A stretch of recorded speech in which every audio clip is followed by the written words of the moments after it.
My name is Eric Anderson. I'm the Director of College and Career Readiness in the Office of Post-Secondary Policy, the Missouri Department of Higher Education and Workforce Development.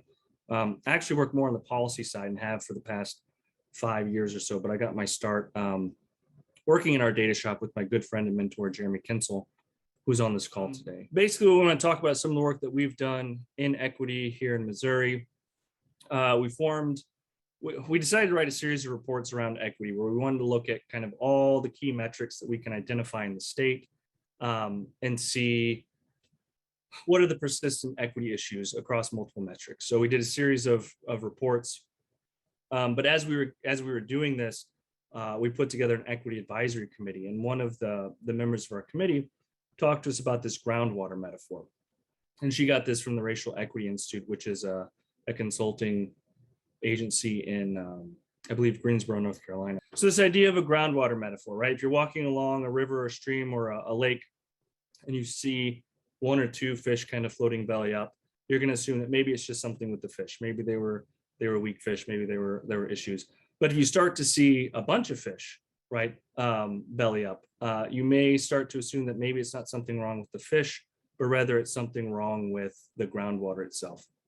So that's kind of the approach that we've taken with equity, right? We've looked at lots of student demographics across different metrics to see, is it the system itself that's causing these issues, or are there other things that are resulting? Basically, what we did then with this equity approach is we had a series of reports and equity summits. Our first summit was really kind of key in allowing us to get a group of people together and talk about what it is that we want to do. So we wanted to share data, but we also wanted to be actionable as well. So we had what we called an equity hackathon, where we brought thought leaders from around the state together to help us think through some of these issues. And some of the guiding questions that we led them with was the ones that you see here. We broke them up into 4 groups. What approaches are needed to help high school students and parents navigate post-secondary opportunities? What would it look like if admission standards do not impede equitable post-secondary academic higher education? What does it mean to prioritize post-secondary success over post-secondary access, and what student and instructional supports are needed? And what would it look like if employers and institutions of higher education collaborated to improve college success outcomes for underrepresented students? And these groups came up with a lot of really great ideas that have really helped us think through how to engage our partners, what teams are already working around the state to solve these problems, connecting us with lots of other folks to help us think through. But again, the key for us was we want to show the data. What do they look like? What are they showing? Because each state's a little bit different. What does it look like in Missouri? And then how do we make this actionable, right? The data is one thing and it's great, but then how do we actually make a difference and show that we're making progress on our equity goals? And with that, I will pass it over to my friend and colleague, Sarah. Thank you, Eric. Let me share my screen. And while I do that, I'll just say I am Sarah Amelia. I'm Assistant Commissioner for Analytics and Digital Services for the Massachusetts Department of Higher Education. I've been with the agency for over 20 years in a variety of roles. My earlier ones were more focused on design and communications. Over the years, the way that we package, present, and communicate our data was becoming more and more my primary focus. So a few years ago, we actually formalized that role, and I moved to the research team, where I focus on making our data accessible and understandable to our stakeholders. As for our equity agenda, in December 2018, the Massachusetts Board of Higher Education adopted equity as the top performance and policy priority for Massachusetts public higher education. There's a ton I and all of my colleagues could say about that work to date, but to fit with the rapid fire format here, I'm just going to take some flying leaps to highlight some specific tactics we've employed to encourage our stakeholders to engage with us in asking critical questions and examining data to improve outcomes for minoritized populations. So after our board adopted the equity agenda in December 2018, we began to examine the data and build the case for our board and our public higher ed system and our other stakeholders for a particular focus on racial equity.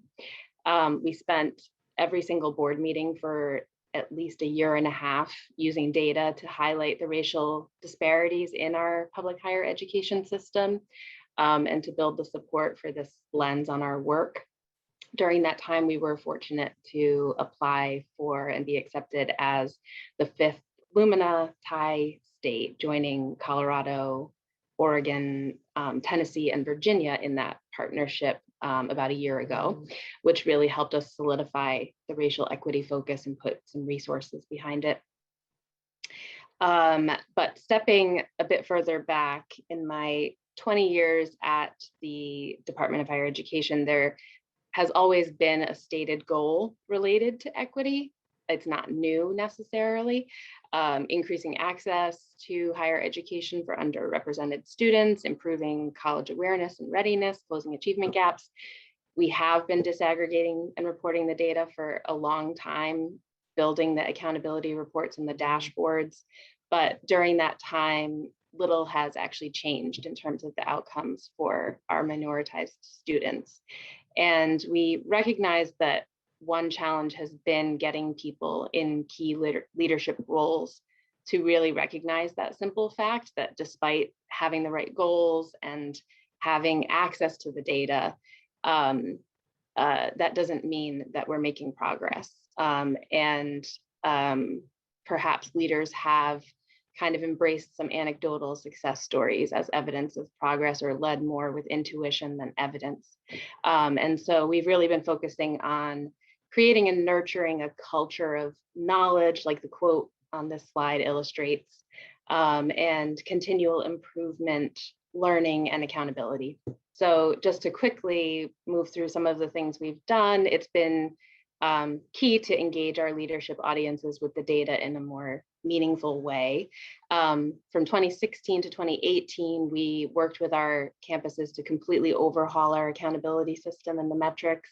This included adding Complete College America's first year momentum metrics and adding an equity lens wherever possible.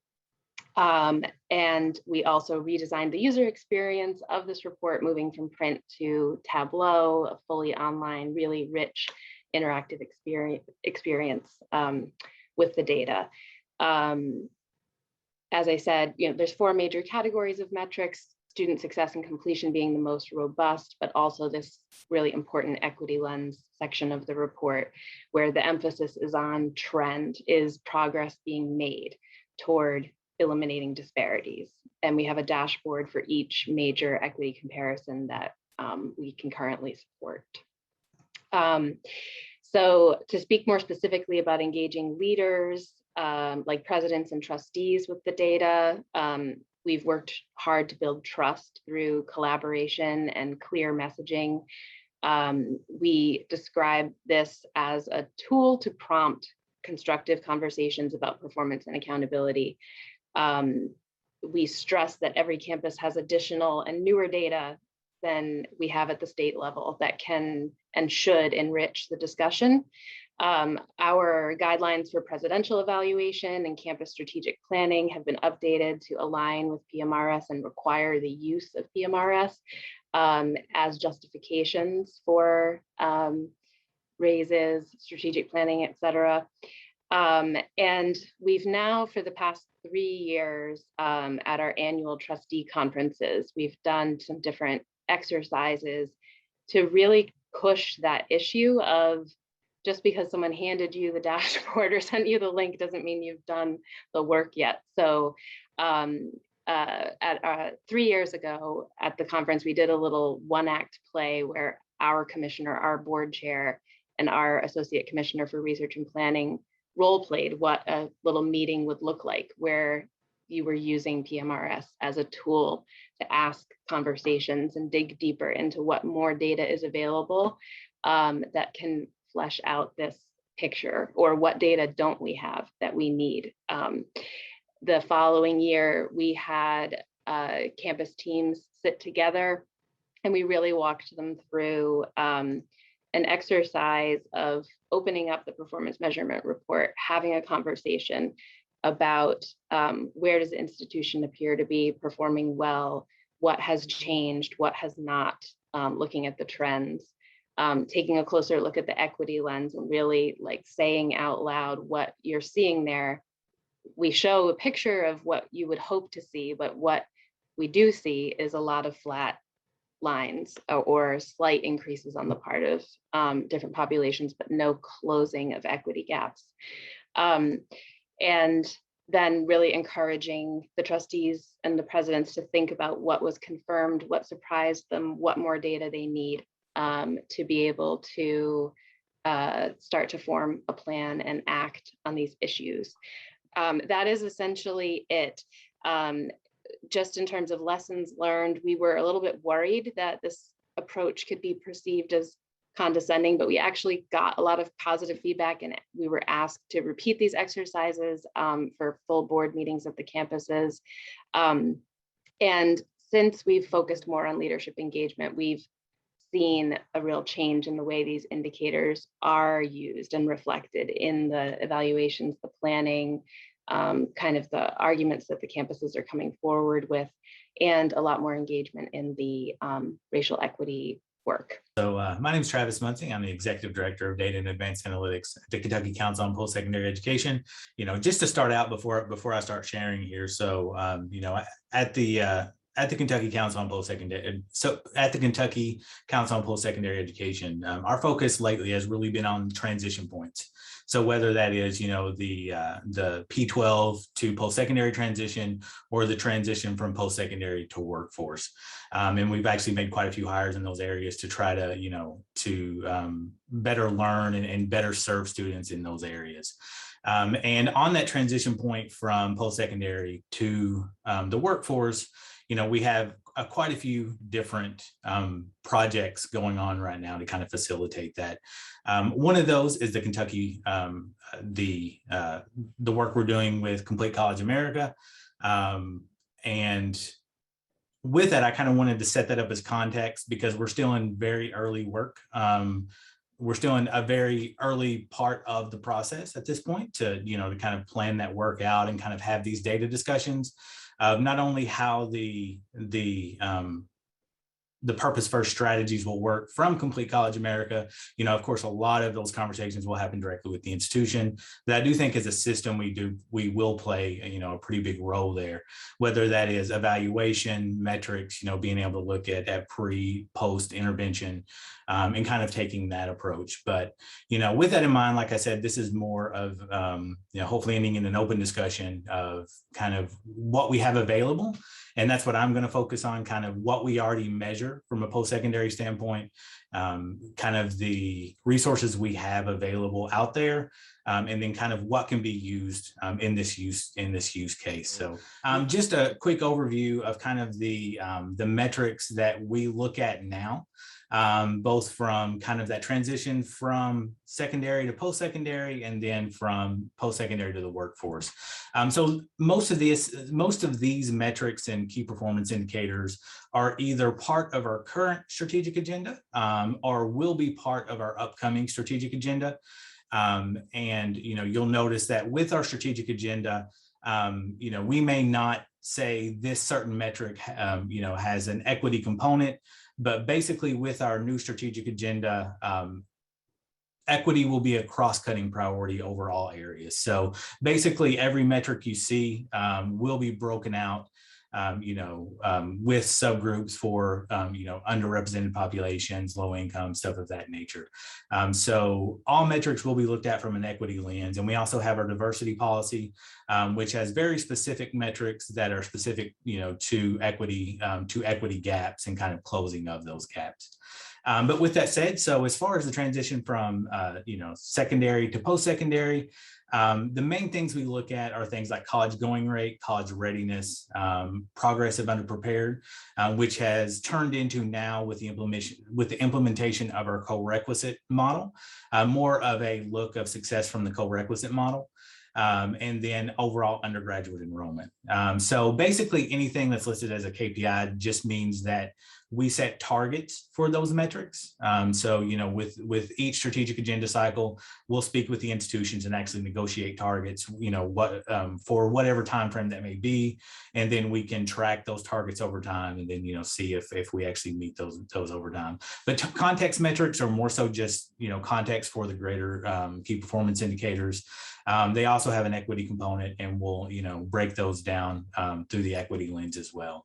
But from the context, for kind of that transition from secondary to post-secondary, some of the context metrics we look at are gateway course completion, dual credit hours earned, percentage of high school seniors with early college experience. And then we also have a high school feedback report.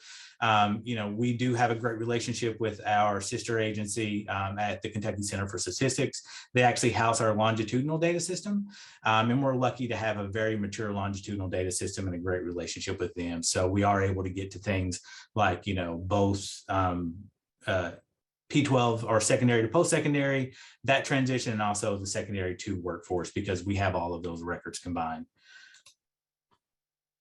And then moving on to student success. So this is just more your basic student success metrics.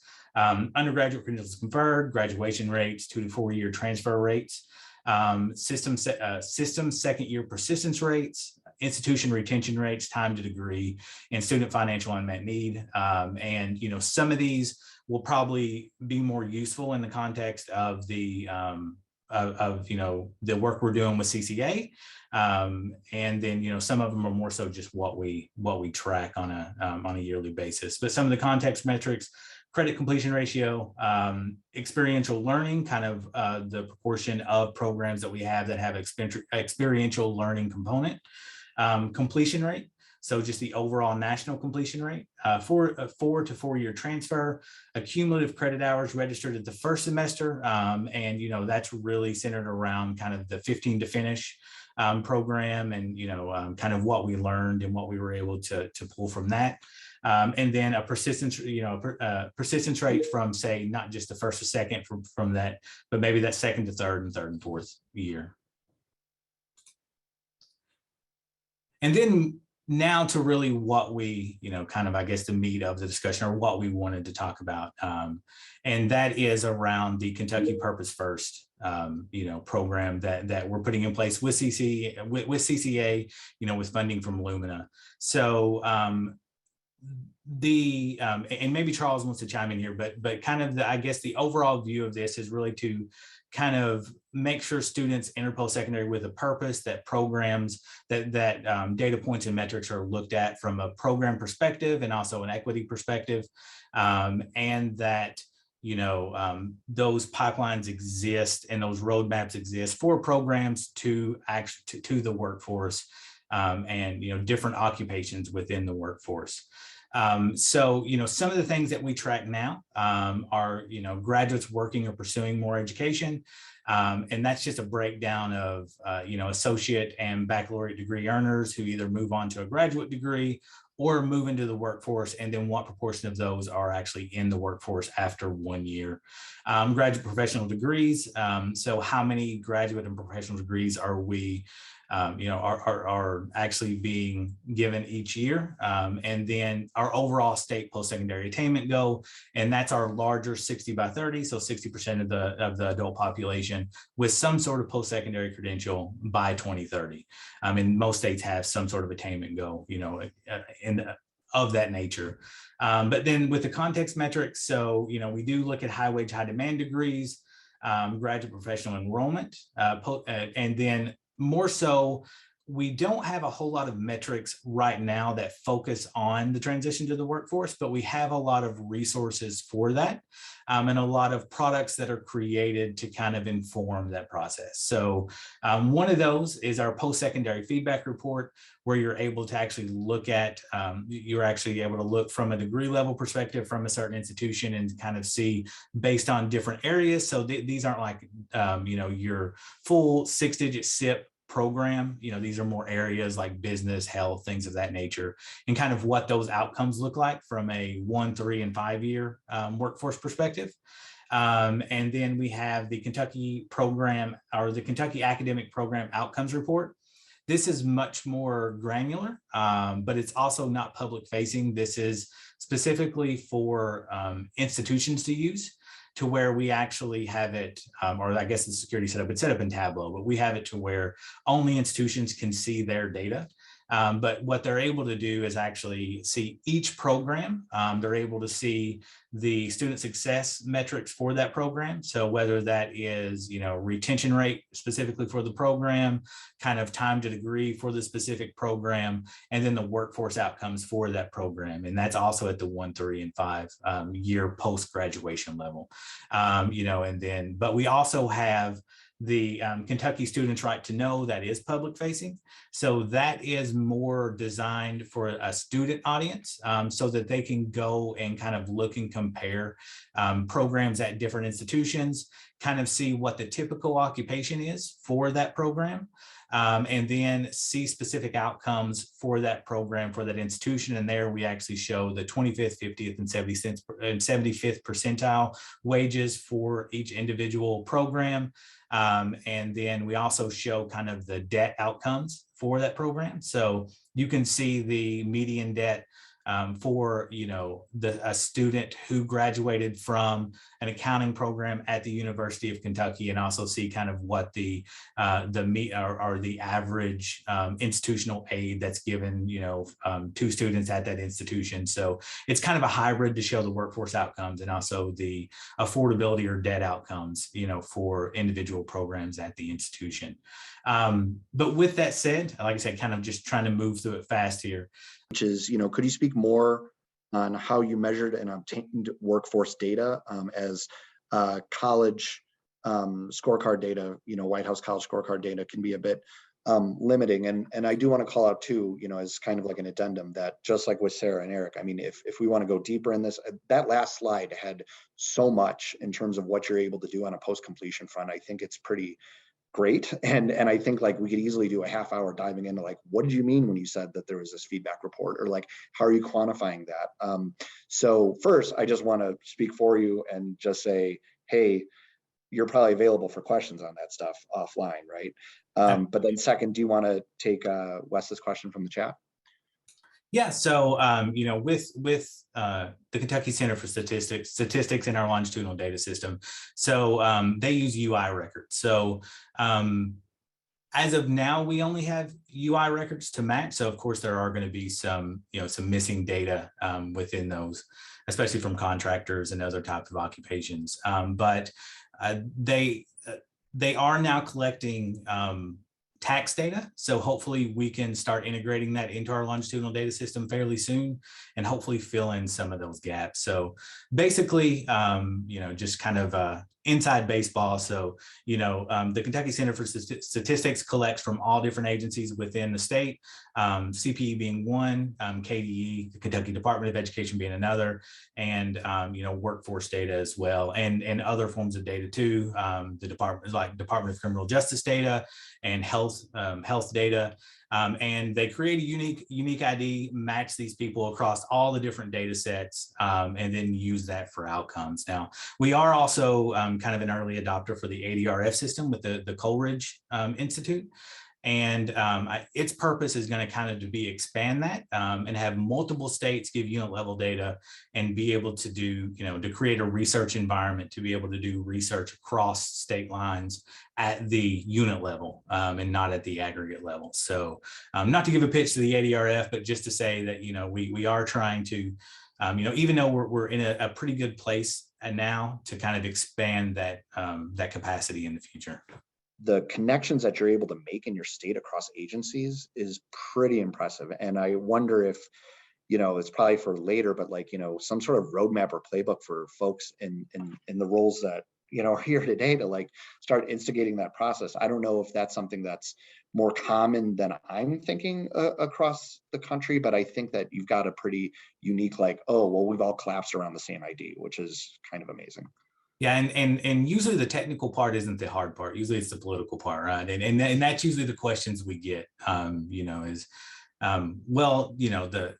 how you did it from a technical standpoint, I mean, they don't care about SQL databases and, you know, matching algorithms. It's more of, well, then how did you even create the political will for this to happen in the first place? And, you know, I think that's very specific to each state. I think it happened in a time to where there was more political will, probably less political division, and it kind of, you know, people were able to kind of see, they were able to see kind of the value in, you know, the longitudinal data system. And then, you know, a lot of it came from the P20 funding, and you know, that money was put into place. And, you know, and then plus we created a separate agency to just do the longitudinal data system. And I think that made it look less like a post-secondary project and more like a statewide project. And you know, I really think that helped to create buy-in from, you know, for the longitudinal data system from a state standpoint, and not necessarily just a post-secondary standpoint. Yeah, I think that we should at some point, you know, have a future session just on that sort of the politics on it and how to position to make it feel like statewide initiative, even if it's originating from one agency, in order to be able to get across that block. So going into the technical stuff now, I'm going to turn it over to Lori. I think this is an excellent dovetailing. I serve as Deputy Commissioner for Data Analytics and Innovation at the Texas Higher Education Coordinating Board. And I have been there since 6 weeks before the pandemic started. So very early on in my tenure at the agency, which actually marked the beginning of my tenure in higher ed. In higher ed data, my background's in K-12 data for the 20 previous years.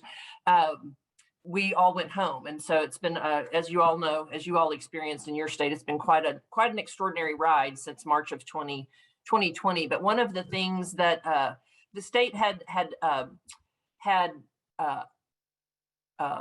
selected a new commissioner of higher education in October of 2019, who is very much a data savvy leader and very dedicated to the power of data to help inform and champion opportunities for all Texans. And so as part of his vision, we knew from the beginning that the back end of our data infrastructure had to be modernized. For those of you who know anything about Texas, number one, yes, Texas is big, and that means our problems are bigger also. But also we have a 30+ year history of student level longitudinal data collection. So we have an extraordinarily rich data set. My agency serves, both collects and manages our own administrative data from higher education institutions, as well as the combined K-12 and workforce data, of which we are stewards. So we work in very close partnership across those three agencies to help make that data available in ways that are increasingly meaningful and insightful. So we started down the path of a pretty extreme makeover of our back end. The agency, this won't sound crazy or unfamiliar to any of you on the call. Our agency has about 140 point solutions, none of which are organized or interoperable. So we really took an approach of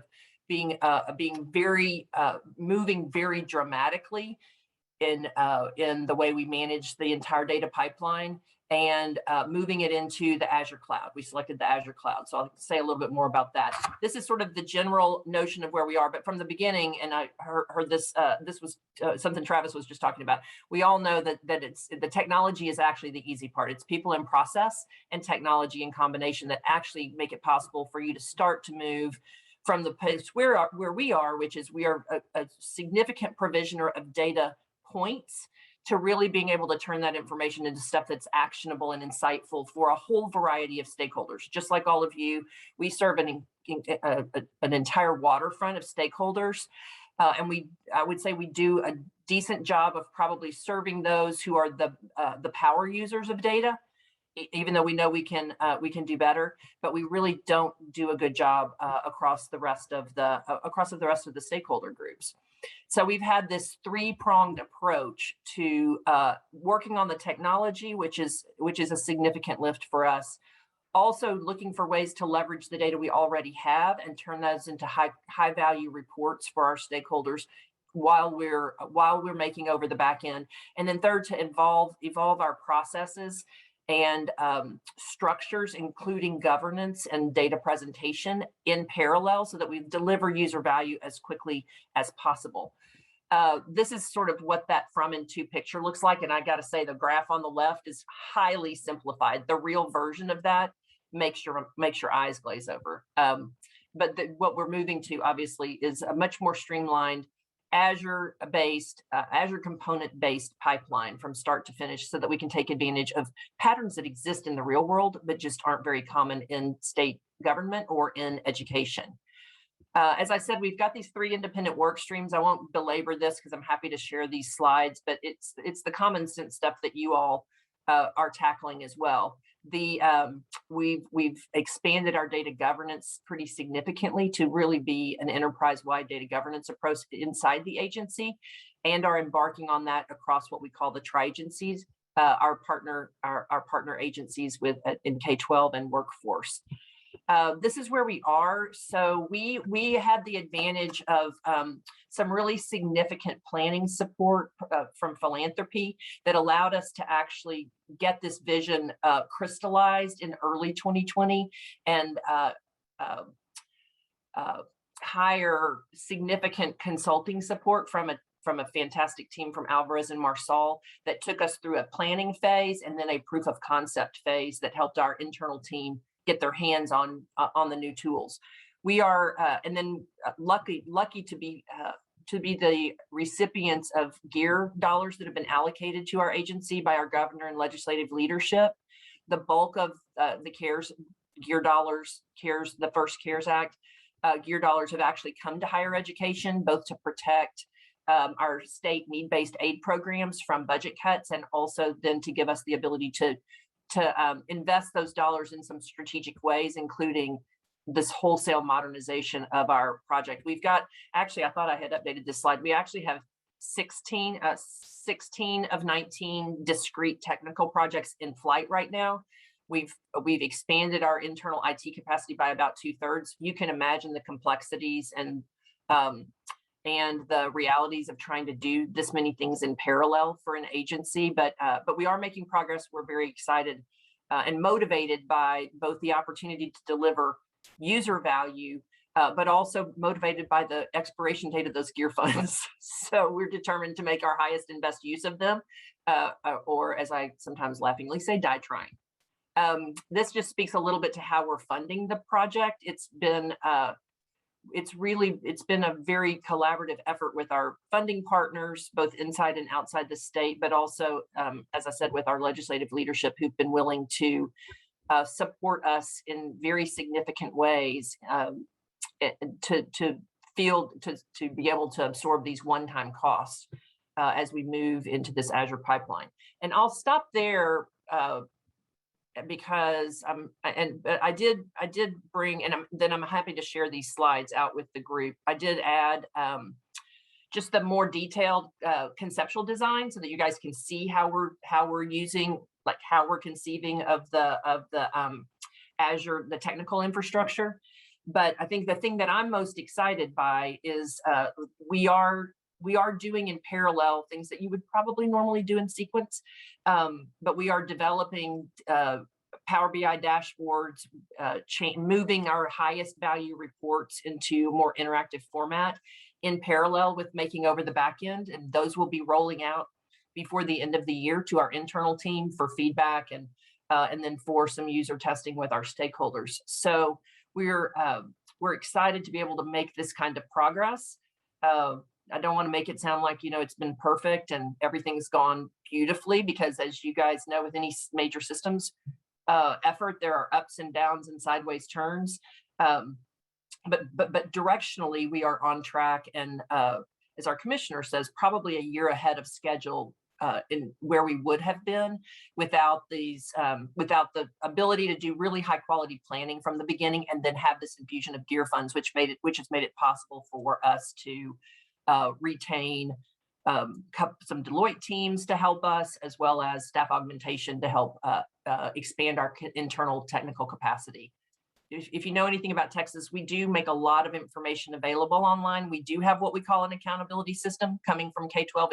It's really transparency. It's really not accountability, because there aren't consequences tied to it like there are in K-12. But I'll be following up with my fellow panelists about the ways that they're displaying this data.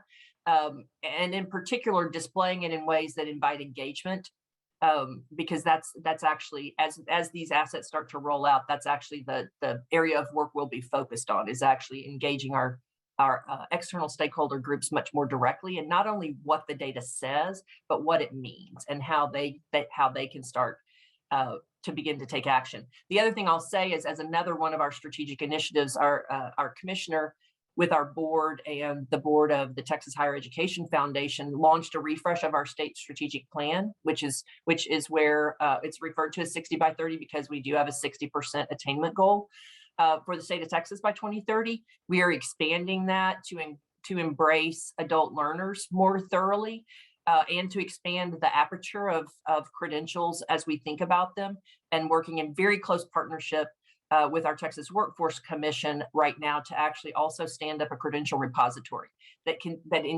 continues to give us finer grained information about the credentials that are that we know and track today, and then start to give us a platform for accumulating credentials that we don't actually have a mechanism for monitoring and helping understand the value of those credentials in the marketplace. So much like many of you, we are on a journey to improve that visibility for ourselves and for our fellow Texans, so that they can make better choices about the future.